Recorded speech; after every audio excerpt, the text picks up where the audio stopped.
Topping today's news, an 18-year-old woman fighting for her life after being shot last night. The Minister of Labor speaks on the minimum wage while at the Abaco Business Outlook. Teachers at Columbus Primary walk out of their classrooms, and the fly fishing industry set to get a boost.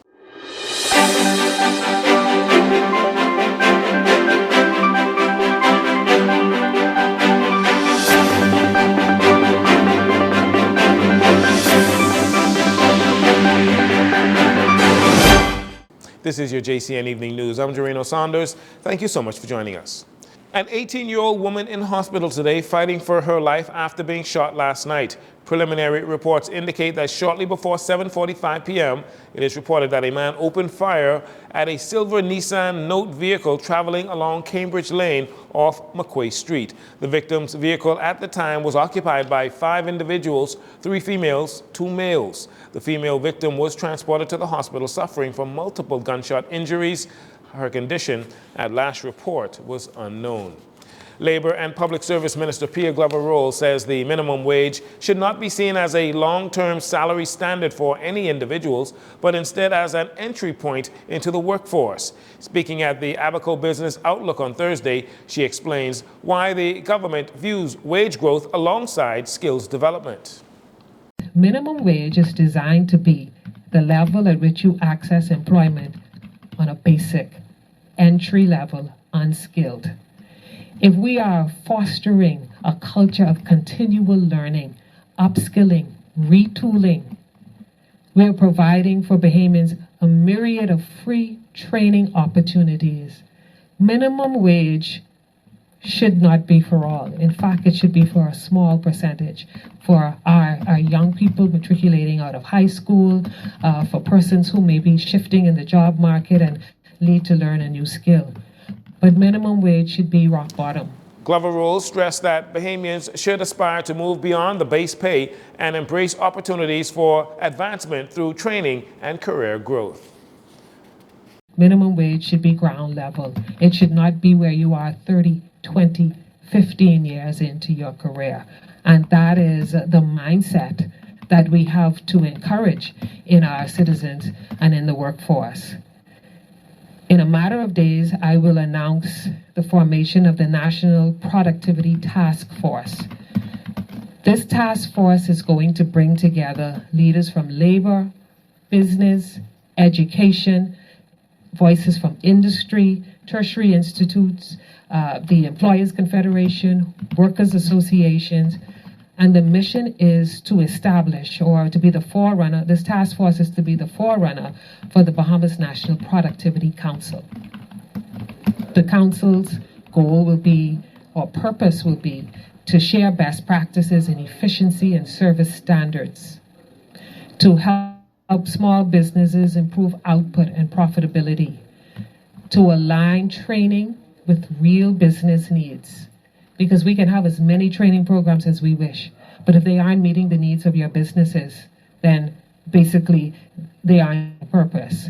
She said the government will act responsibly on wage decisions, balancing fairness to workers with the sustainability of Bahamian businesses. On Thursday, teachers at the Columbus Primary School on Collins Avenue called in sick. The teachers are reportedly frustrated by the lack of leadership at that school.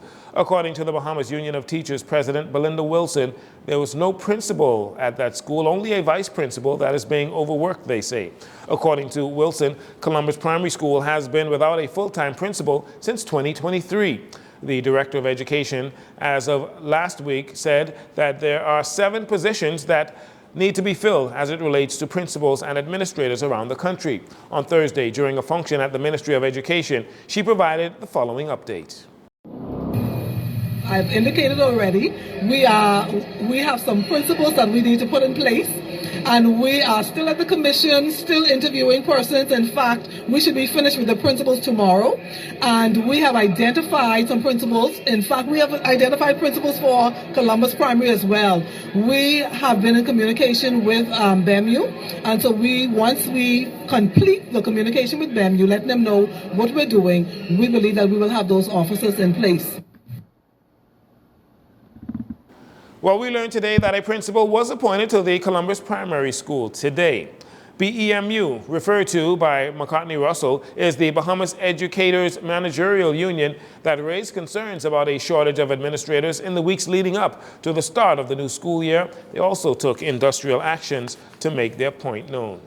Today at the Ministry of Youth, Sports and Culture, the Minister, Mario Boleg, presented the 2025 Junkanoo seed funding to the various participating groups. Only groups that have registered with the new Junkanoo Authority are eligible for government funding.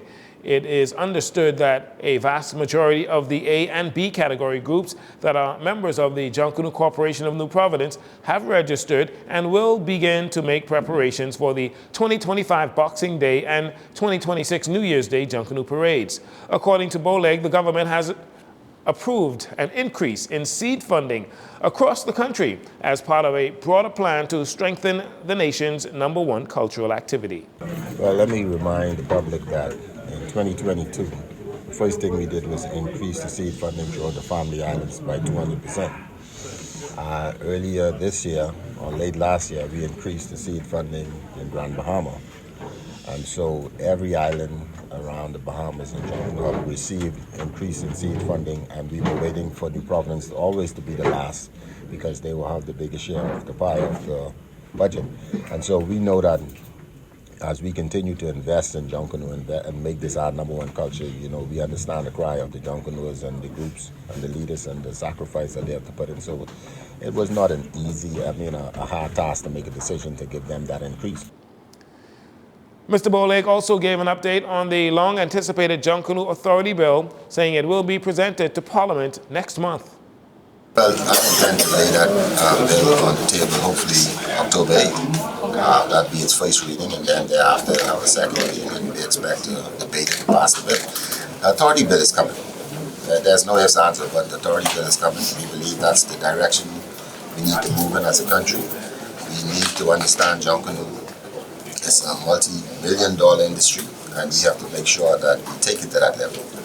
Boleg added that the ministry is preparing for the operation and management of this year's parades, emphasizing that nothing will stop the celebrations from taking place.